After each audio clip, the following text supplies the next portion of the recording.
दोघं भाऊ एकत्र आल्यास राज्याच्या राजकारणात एक नवी समीकरण बघायला मिळेल।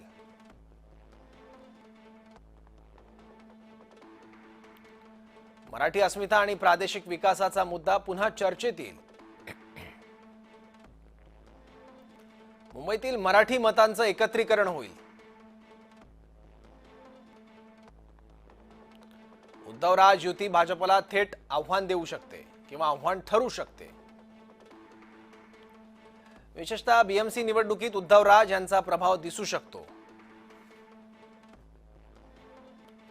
राज यांच्या भाषण कौशल्यामुळे तरुण मतदार मोठ्या प्रमाणात आकर्षित होऊ शकतो।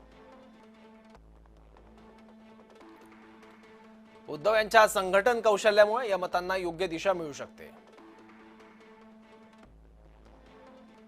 शहरी मतदारांपासून ते ग्रामीण मतदारांपर्यंत एक प्रबळ मोर्चा बनू शकतो।